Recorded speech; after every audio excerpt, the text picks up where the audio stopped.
Halo sobat-sobat pemerhati channel Wartawan Injil. Video ini adalah jawaban dari pribadi saya atas pertanyaan yang saya juga sajikan di video sebelumnya. Pertanyaannya demikian. Mas Frans, bagaimana tanggapan Anda menyikapi fitnah-fitnah atau penistaan terhadap Kristen yang sering dilakukan oleh orang-orang seperti Yahya Waloni atau juga pernah dilakukan oleh Ustadz Abdul Somad atau yang lain-lainnya?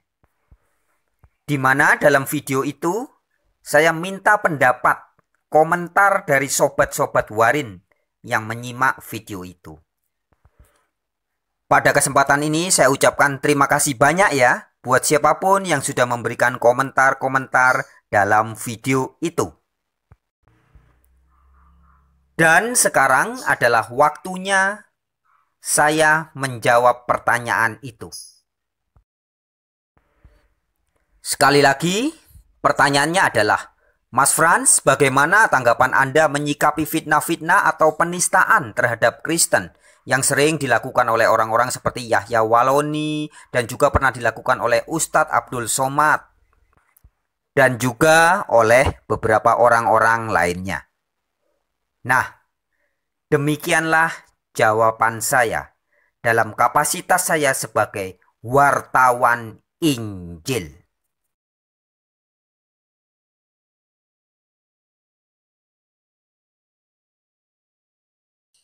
Haleluya, salam sejahtera. Assalamualaikum warahmatullahi wabarakatuh. Om Swastiastu, Namo Buddhaya, salam kebajikan, salam Nusantara. Baik sahabat-sahabat, dalam hal ini saya sebagai wartawan Injil, sebagai seorang pengikut Kristus, langsung saja saya akan jawab ya. Bagaimana Kristen, dalam makna pengikut Kristus ya, menyikapi tuduhan-tuduhan atau juga fitnahan-fitnahan, atau mungkin mau disebut sebagai apa, ejekan-ejekan ataupun hujatan-hujatan yang pernah dilakukan beberapa kali oleh Ustadz yang kondang yang bernama Yahya Waloni, yang mengejek bahwa katanya Bible atau Alkitab sudah tidak bisa dipercaya lagi karena isinya sudah palsu semua ya.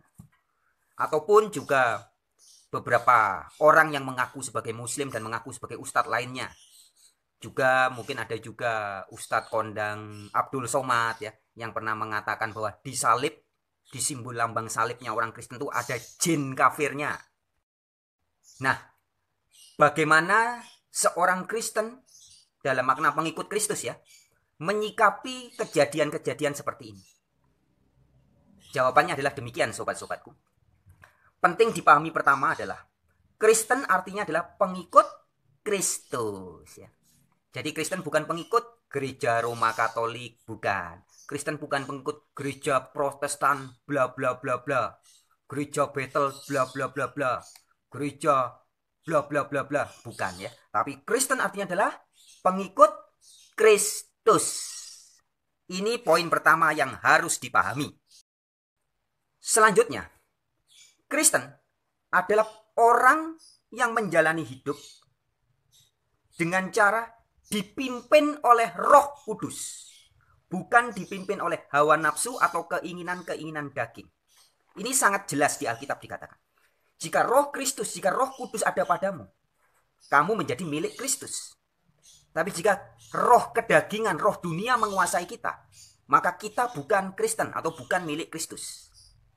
Ya. Jadi sobat-sobatku, Kristen pengikut Kristus, bukan beragama Kristen. Ya. Kristen artinya adalah orang yang sikap hidupnya setiap hari mengikuti Kristus, bukan ikut pendeta, ikut pastor atau ikut organisasi gereja. Dan juga bukan beragama yang namanya agama Kristen, bukan ya. Jadi berbeda. Sikap seorang Kristen bisa tidak sama dengan sikap orang yang beragama Kristen, ber-KTP Kristen, berorganisasi Kristen, tidak ya. Tapi sikap seorang Kristen adalah sikap hidup pengikut Kristus. Dan pengikut Kristus adalah orang yang menjalani hidupnya dikuasai, dipimpin oleh Roh Kudus, sehingga sistem hidupnya setiap hari diatur atau mengikuti sistem hidup kerajaan Allah, bukan sistem dunia ini. Sekali lagi, Kristen sejati adalah orang yang menjalani hidup dengan sistem kerajaan Allah, bukan sistem dunia ini. Dan sistem kerajaan Allah sangat berbeda dengan sistem dunia ini. Nah, jadi bagaimana sikap seorang Kristen atau pengikut Yesus ketika misalkan dihina atau dicaci maki, diejek-ejek, seperti misalkan oleh Ustadz Yahya Waloni atau yang lain-lainnya? Bagaimana orang Kristen menyikapinya? Apakah lapor polisi biar Yahya Waloni dipenjara, dikasih lo kamu melanggar undang-undang ITE dan undang-undang penistaan agama pasal 156 KUHP. Ayo tangkap Yahya Waloni, masukkan penjara. Apakah begitu sikap seorang Kristen? Jawabannya adalah tidak, saudaraku. Tidak, my friend, ya. Kristen adalah pengikut Kristus dan Yesus Kristus memberitahu seluruh dunia. Yesus atau Nabi Isa memberitahu seluruh dunia. Jika kamu dijahati bentuknya bisa macam-macam ya. Ditampar pipi kanan, berikanlah pipi kirimu. Jika kamu dijahati, difitnah, dianiaya, bahkan digantung di kayu salib. Apa yang Yesus katakan? Doakan. Berdoalah bagi orang yang menghina atau mengejek atau menganiaya kamu. Ampunilah mereka. Berapa kali kita harus mengampuni? 1 kali? 5 kali? 10 kali? Tidak. Yesus mengatakan 70 kali 7 kali. Yang artinya adalah terus menerus. Sahabat-sahabatku yang beragama atau yang orang-orang gereja tentunya tidak asing dengan doa Bapa kami. Di dalam salah satu doa Bapa kami ada perkataan ajaran dari Yesus Kristus sendiri berkata apa? Apa katanya? Apa yang tertulis dalam doa Bapa kami? Ampunilah kami seperti kami pun mengampuni orang-orang yang bersalah kepada kami. Ya. Jadi ajaran Kristen yang asli adalah mengampuni siapapun yang menjahati kita. Ini ajaran Kristen. Ini sikap hidup orang Kristen. Maka Yesus berkata ketika Yesus dianiaya bahkan mati, sebelum mati Yesus berkata, Bapa, dalam doanya, ampunilah mereka Bapa, sebab mereka tidak tahu apa yang mereka perbuat. Loh, nggak masuk akal dong. Dianiaya, diejek, disiksa, bahkan mau dibunuh. Kok bisa malah berdoa, ampunilah mereka. Nggak masuk akal. Iya, sahabat-sahabat. Tidak masuk akal. Tampar pipi kanan, kasih pipi kiri. Nggak masuk akal. Ini gila. Memang, sahabat. Ajaran Yesus Kristus memang ajaran yang gila bagi dunia ini. Ajaran Yesus Kristus ajaran yang tidak masuk akal bagi dunia ini. Sebab sistem kerajaan Allah bukan sistem dunia ini. Sekali lagi ya, ingat baik-baik sobat-sobatku. Ajaran Yesus Kristus adalah ajaran yang tidak masuk bagi akalnya orang-orang dunia ini. Orang-orang yang hidup mengikuti hukum-hukum dunia tidak bisa masuk akalnya menerima ajaran Yesus. Sebab ajaran Yesus memang bukan berasal dari dunia ini. Sehingga tidak bisa masuk di akalnya orang-orang dunia. Ajaran Yesus adalah sistem dari kerajaan Allah, bukan dari dunia ini. Maka ketika misalnya ada seorang sebut saja namanya Bapak Yahya Waloni, misalkan ya, kemudian menghujat Kristen, menghina Alkitab, menghina Yesus, menghina para rasul yang tertulis di Alkitab dan sebagainya. Apa yang harus kita lakukan? Orang Kristen-Kristen yang sejati pasti akan bersikap sama seperti Yesus, yaitu berdoa, mengampuni Yahya Waloni, dan bisa mengatakan, Bapa, ampunilah Yahya Waloni, sebab Yahya Waloni tidak tahu apa yang dia perbuat. Yahya Waloni tidak sadar bahwa Alkitab ini mengandung kebenaran. Di dalamnya ada Injil. Injil yang di dalam surat Al-Maidah ayat 46. Dalam surat Al-Quran dikatakan, Injil di dalamnya ada cahaya dan petunjuk dari Allah. Injil yang oleh Yahya Waloni dihina-hina, dicaci maki.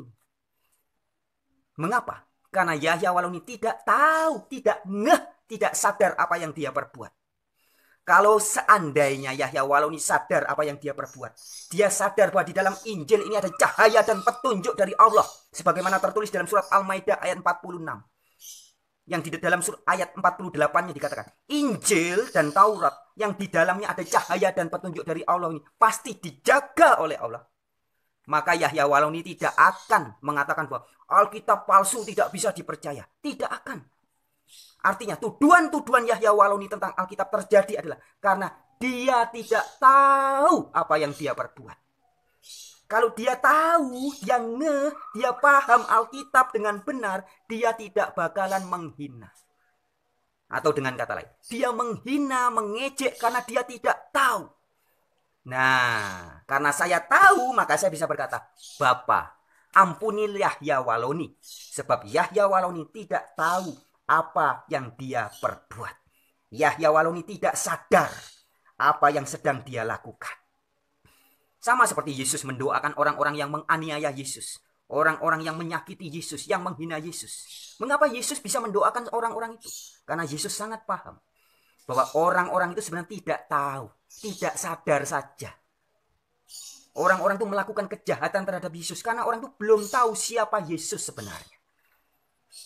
Begitupun sobat-sobatku, jika ada juga orang-orang non-muslim yang sampai hari ini masih sering menghina Nabi Muhammad, mengatakan Nabi Muhammad Nabi cabul, katanya Paul Jang gitu ya, misalkan ya. Pendeta Paul Jang mengatakan Nabi Muhammad begini, Nabi Muhammad begitu, tidak bisa dipercaya, masuk neraka dan sebagainya. Mengapa? Karena Paul Jang juga tidak paham dan tidak mengenal Nabi Muhammad. Coba Paul Jang mengenal Nabi Muhammad dengan benar, tidak akan Paul Jang menghina Nabi Muhammad. Artinya, penghinaan itu terjadi atau pengejaan itu terjadi, penistaan itu terjadi karena orang itu sedang tidak mengenal apa yang dia nista. Nah, jadi kita yang sudah tahu, kita hanya bisa berdoa, Bapa, ampunilah mereka, sebab mereka tidak tahu apa yang mereka perbuat. Ya. Lantas, ceramahnya Yahya Waloni diulangi terus, menista terus. Dalam setiap ceramah, menista Bible, menista agama lain. Apa harus kita ampuni terus? Bagi sistem dunia tidak masuk akal. Bagi sistem dunia, orang ini harus dikenakan pasal penistaan agama. Bagi sistem dunia. Tapi bagi sistem kerajaan Allah, ampunilah orang yang menganiaya kamu. Berdoalah bagi mereka. Doakanlah mereka dan ampunilah. 70 kali 7 kali. Jadi sahabat-sahabatku, saya bisa bilang kalau saya ketemu dengan Ustadz Yahya Waloni ya. Atau mungkin teman-teman, sobat-sobat Warin ada yang punya nomor kontak pribadinya Ustadz Yahya Waloni, sampaikan video ini kepada dia. Pak Ustadz Yahya Waloni, berapa kali Anda mau menghina dan menista Alkitab atau Bible atau Yesus Kristus dan para rasul? Silahkan. 70 kali 7 kali, terus menerus, silahkan. Dan kita, pengikut-pengikut Kristus, harus tetap mengampuninya. Atau Ustadz Abdul Somad, berapa kali sih Ustadz Somad mengejek Kristen dengan mengatakan di simbol salib ada jin kafir? Setahu saya cuma baru sekali ya. Mungkin diviralkan, di copy berulang-ulang ya. Tapi Ustadz Somad mungkin ya bisa dihitung tidak lebih dari 5 kali lah mengejek-ngejek Kristen mungkin. Sama sekali belum 70 kali 7 kali. Artinya sahabat-sahabatku, seorang Kristen pasti sangat bisa memaklumi dan pasti sangat gampang mengampuni orang-orang seperti Ustadz Yahya Waloni, Abdul Somad dan lain-lain. Gampang mengampuni. Mengapa? Karena sudah dipimpin oleh Roh Kudus. Tapi ini bukan teori sobat-sobat. Mengampuni ini bukan teori. Oh ya, karena tertulis di Alkitab harus mengampuni. Oke, saya mengampuni. Tidak bisa begitu. Hanya orang-orang yang sudah betul-betul hidup dipimpin oleh Roh Kudus, dikuasai oleh Roh Kudus, yang akan gampang mengampuni orang lain. Hanya orang-orang yang sudah dipimpin Roh Kudus, yang diberi kuasa oleh Roh Kudus untuk mampu membuka hati dan memaafkan segala kesalahan-kesalahan orang lain kepada dirinya. Kalau belum dipimpin Roh Kudus, masih hidup secara daging dan nafsu dan duniawi setiap hari, nggak bakal bisa mengampuni orang. Nggak masuk akal ini. Karena kemampuan manusia untuk mengampuni sesamanya, ini bukan perkara manusia. Ini perkara Roh Kudus. Jadi hanya orang-orang, jiwa-jiwa manusia yang sudah diterangi Roh Kudus, dipimpin Roh Kudus. Kalau istilah Alkitabnya, pikirannya sudah diberi pikiran yang baru. Hatinya sudah diberi hati yang baru. Jadi kalau komputer ya atau gadget ya, softwarenya sudah diberi software yang terbaru sehingga bisa mengakses pikiran manusia yang masih lama, masih duniawi, tidak bisa melakukan pengampunan, nggak mampu. Hanya orang yang jiwanya, hatinya, pikirannya sudah diberi pikiran yang baru oleh Roh Kudus, yang bisa mengampuni orang lain. Nah, jadi dengan segala hormat harus saya katakan ya, jika ada orang Kristen yang difitnah atau dihina, apakah Alkitabnya yang dihina, difitnah, Yesusnya dihina, difitnah, dan sebagainya, kemudian lapor polisi atau ingin supaya orang itu dipenjarakan, ya. Orang yang memfitnah atau menista itu harus dipenjarakan. Nah, maka sudah jelas orang-orang seperti ini adalah Kristen palsu. Sekali lagi ya, jika hari ini ada orang-orang yang ngaku-ngaku Kristen, tapi ketika Alkitabnya dihina, diejek, atau Tuhannya dihina atau diejek, kemudian menyikapi kejadian itu dengan cara lapor polisi, penjarakan, maka orang-orang Kristen seperti ini pada hakikatnya adalah Kristen palsu. Sebab Kristen yang sejati ketika dihina, diejek, tidak akan menginginkan orang itu masuk penjara. Tapi yang terjadi adalah berdoa, Bapa, ampunilah mereka, sebab mereka tidak tahu apa yang mereka perbuat. Sembari mungkin seperti saya memberikan edukasi, ya, memberikan klarifikasi sambil berdoa. Tapi tidak ada keinginan dan kebencian untuk wah orang ini harus dimasukkan penjara, harus dihukum. Nggak ada. Mengapa? Karena sudah sadar dalam kesadarannya bahwa orang-orang yang menista atau menghina Kristen itu adalah orang-orang yang tidak tahu apa yang sedang mereka perbuat. Jadi timbulnya bukan kebencian tapi malah rasa apa? Kasihan. Kasihan ya Waloni kok enggak ngerti ya. Maka kita berdoa. Kasihan ya Ustadz Abdul Somad kok belum paham ya. Maka kita mendoakan. Itulah sikap Kristen yang Alkitabiah. Sistem dunia menghukum, membalas. Sistem kerajaan Allah mengampuni, mengedukasi. Sekali lagi ya, sistem dunia menyikapi kesalahan orang adalah menghukum atau membalas. Sedangkan sistem kerajaan Allah menyikapi orang-orang yang salah, apapun kesalahan manusia, diampuni dan diedukasi, bukan dihukum dan dibalas. Ya, jadi sobat-sobatku, demikianlah. Inilah sikap seorang Kristen dalam menyikapi fitnahan-fitnahan, tuduhan-tuduhan, apalagi cemooh, hujatan-hujatan terhadap Kristen atau terhadap imannya. Lalu, apakah gampang seorang manusia mengampuni kesalahan orang lain? Tidak bisa, saudaraku. Jika tanpa hikmat dari Roh Kudus, tidak bisa. Bukan sulit, bukan susah, tapi mustahil. Sekali lagi ya. Untuk mengampuni atau mempunyai hati yang mudah memaafkan dan mengampuni orang-orang yang bersalah. Misalkan istri mengampuni suaminya yang suka selingkuh, yang suka doyan perempuan. Mengampuni suaminya yang jahat. Atau suami mengampuni istrinya yang juga menjahatinya. Anak mengampuni orang tua. Atau orang tua mengampuni anaknya yang kurang ajar. Itu mustahil bagi orang-orang yang belum mendapat karunia Roh Kudus. Jangankan diampuni, bisa-bisa dikutuk jadi batu anaknya. Anak kurang ajar dikutuk jadi batu kayak malin kundang. Nah, tetapi sistem kerajaan Allah, kalau boleh saya berikan ilustrasi demikian. Jadi kalau kita punya televisi yang zaman dulu, jadul ya, hitam putih, kotak besar gitu, masih bagus, masih bisa hidup. Tapi di zaman now kemudian kita mau berusaha bagaimana supaya TV yang hitam putih, jadul itu, bisa terkoneksi dengan internet. Dengan dunia maya. Gimana caranya?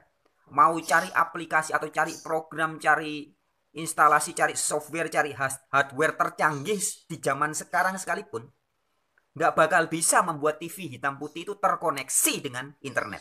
Nggak bakal bisa. Nggak bakal bisa, saudaraku. Nah, demikian. Ini sebuah ilustrasi ya. Orang-orang yang masih menjalani hidup sehari-harinya dengan sangat duniawi, menyikapi kehidupan sehari-hari dengan sikap-sikap yang sangat duniawi, menjalani sikap-sikap yang sangat duniawi, tidak akan bisa memahami pengampunan atau kasih yang memaafkan. Karena seperti ilustrasinya TV jadul tadi, maka harus diganti seluruhnya. Softwarenya diganti, hardwarenya juga diganti. Nah, inilah yang di dalam Alkitab dikatakan orang-orang pengikut Kristus yang sejati, ya, bukan orang beragama Kristen, tapi orang yang betul-betul Kristen sejati. Sekali lagi, bukan berorganisasi atau ber-KTP atau beragama Kristen, bukan. Tapi orang-orang yang betul-betul menyerahkan dirinya menjadi milik Kristus, menjadi Kristen. Dikatakan akan diberikan hati yang baru, pikiran yang baru. Nah, ini seperti barang produk gadget, ya, diberikan software yang baru sehingga bisa mengakses dunia teknologi terbaru, teknologi internet yang canggih. Nah, orang-orang yang sudah diberikan hati dan pikiran yang baru itu seperti itu. Bisa mendapatkan karunia-karunia surgawi, maka bisa mendapat kuasa untuk mengampuni orang. Maka di doa Bapa kami kan dikatakan, Bapa kami yang ada di surga, dikuduskanlah namamu. Datanglah kerajaanmu, datanglah kuasa, maksudnya datanglah kuasa Allah. Yesus di dalam Alkitab mengatakan, kerajaan Allah datang ketika dengan kuasa. Ketika Yesus menyembuhkan orang sakit dengan kuasa, Yesus melakukan mujizat dengan kuasa. Pada saat itulah kerajaan Allah datang. Nah, jadi ketika kita berdoa, datanglah kerajaanmu, itu artinya kita meminta kuasa Allah terjadi dalam hidup kita. Bapa kami yang ada di surga, dikuduskanlah namamu, datanglah kerajaanmu, dan jadilah kehendakmu di bumi seperti di surga. Jadi kita minta kuasa Allah Bapa di surga itu terjadi di bumi. Kemudian, ampunilah kesalahan kami, seperti kami pun mengampuni orang yang bersalah kepada kami. Jadi Bapa, kita minta ampun kepada Bapa, kemudian kita juga minta kuasanya, supaya kita juga bisa mengampuni orang yang bersalah kepada kita. Jadi kita diberi kuasa, maka di dalam Alkitab dikatakan murid-murid Yesus diberi kuasa untuk memaafkan orang, mengampuni kesalahan-kesalahan orang. Ya, luar biasa saudara-saudariku. Kita diberi kuasa. Saya ada satu kesaksian, ya. Ada beberapa sebenarnya, cuma saya share satu aja. Saya punya teman baik namanya Ricky Saputra Triananda. Wah, salah satu teman karib saya, sahabat baik banget. Jarak umurnya dengan saya cukup jauh, dia seperti anak saya. Tapi dia sempat akrab dan sangat baik dengan saya dalam suatu tempat, ya. Singkat cerita begini, anak ini orang tuanya cerai, bapak ibunya pisah, dan Ricky Saputra ini memiliki kepahitan dengan bapaknya. Karena dari kecil tidak diurusi sama bapaknya, ya bapaknya nikah lagi, bapaknya tidak mau ngurusi gitu. Intinya dia memendam sebuah kepahitan, akar pahit. Tidak bisa memaafkan bapaknya, jengkel. Sampai satu saat, satu peristiwa, dalam sebuah doa, tiba-tiba dia dijamah Roh Kudus, dan kemudian dia merasakan sukacita yang luar biasa. Dan tiba-tiba pada saat itu juga dia bisa mengampuni dan memaafkan kelakuan bapaknya yang memang tidak bertanggung jawab itu. Seketika dia bisa mengampuni ayahnya. Dan rasanya nikmat sekali. Sama sekali sudah tidak ada benci, tidak ada kepahitan terhadap ayahnya. Kok bisa? Inilah karena softwarenya diganti. Hatinya diterangi oleh Roh Kudus, diberikan hati baru. Sehingga otomatis bisa gampang mengampuni bapaknya yang bertahun-tahun memendam kesalahan itu. Ya. Itulah yang terjadi jika orang dijamah Roh Kudus. Hatinya betul-betul diperbarui. Jadinya enak, enteng. Nah, begitu pun sobat-sobatku. Ketika dalam doa Bapa kami kita diingatkan supaya ampunilah kesalahan kami seperti kami pun mengampuni orang yang bersalah kepada kami. Ini adalah sebuah kesadaran spiritual. Di mana kita diberi kuasa oleh Allah untuk juga bisa mengampuni orang. Ini kuasa sudah. Kalau tidak diberi kuasa, wah nggak bisa. Nggak bisa dengan gampang. Yahya Waloni, misalkan saya bisa ngomong, Yahya Waloni, Anda mau menghina Kristen, menghina Alkitab berapa kali silahkan. Saya akan terus mengampuni. Loh kok bisa? Iya, karena saya dikasih kuasa untuk mengampuni. Jadi hanya orang-orang yang sudah diberi kuasa untuk mengampuni, maka bisa mengampuni. Hanya orang-orang yang memiliki uang yang bisa memberikan uang. Hanya orang-orang yang memiliki cinta yang bisa memberikan cinta. Hanya orang yang penuh dengan pengampunan yang bisa memberikan pengampunan kepada orang lain. Ini berhubungan erat dengan kuasa. Dan kuasa pengampunan ini hanya datang dari Sang Maha Pengampun, yaitu Allah. Sebagai contoh ya, misalkan ada seorang istri sulit mengampuni suaminya. suaminya selingkuh, suaminya tidak bertanggung jawab, bahkan mungkin kasar dan sebagainya, sulit mengampuni. Dan memang tidak masuk akal, nggak bisa. Secara logika dunia, logika manusia nggak bisa. Tapi ketika dijamah dan mendapat pimpinan Roh Kudus, seketika bisa berubah dia. Bisa dengan mudah mengampuni kesalahan suaminya. Ataupun begitu juga suami. Istrinya misalkan selingkuh, istrinya jadi pelacur pun. Suami yang mendapat jamahan Roh Kudus bisa mengampuni istrinya. Ini ajaib, saudara-saudari. Roh Kudus ini nyata. Saya bisa ngomong gini karena saya mengalami sendiri. Mengampuni orang menjadi gampang. Bukan karena kekuatan kita. Tapi karena Roh Kudus yang bekerja dalam diri kita. Kita jadi gampang mengampuni orang. Bahkan misalkan ada orang berbuat salah kepada kita. Sebelum matahari terbenam, Alkitab mengatakan, jangan padam amarahmu sampai matahari terbenam. Jadi sebelum matahari terbenam, kita sudah harus selesai marahnya. Dan ini hanya bisa dialami oleh orang-orang yang mendapat jamahan Roh Kudus. Kalau enggak bisa dendam. Sampai tidur, makan, ingat musuhnya. Mandi, ingat musuhnya. Mau tidur, ingat musuhnya. Sampai ngimpi-ngimpi, ingat musuhnya. Besok bangun, ingat musuhnya lagi. Enggak bisa tidur ya. Tapi, kalau sudah bisa mengampuni, sudah diberi kuasa untuk mengampuni, maka kesalahan itu enggak ada kuasanya. Misalkan gini, tadi saya kasih contoh istri ya. Istri punya suami, suaminya kurang ajar, juga suka selingkuh, suka enggak bertanggung jawab, dan sebagainya ya. Kemudian sampai pada satu saat istri ini mampu mengampuni suami itu. Sebelum sang istri bisa mengampuni suami, maka tidurnya nggak nyenyak, ya setiap hari uring-uringan, hidupnya stres, ya suaminya jahat, stres. Ya. Tapi begitu sang istri mendapat kuasa dari Roh Kudus untuk mengampuni, maka kejahatan suaminya itu tidak lagi berkuasa atas diri istri itu. Artinya begini, kesalahan suaminya yang dulu setiap hari dipikirin menjadi beban ya. Nah, setelah sang istri mengampuni suami itu dengan tulus ikhlas atas karunia Roh Kudus, maka kejahatan suaminya tidak lagi berkuasa mengusik dirinya. Kejahatan itu tidak lagi berkuasa mempengaruhi diri si istri. Nah, sekarang saya tarik ya, ini kan contoh ilustrasi. Saya tarik kepada kasus misalkan Yahya Waloni mengejek-ngejek Alkitab, mengejek-ngejek Yesus, mengejek-ngejek para rasul dan sebagainya. Kalau orang tidak bisa mengampuni Yahya Waloni, maka bisa kepikiran, wah ini ustadz kurang ajar, ini ustadz jahat ini, wah siang malam kepikiran.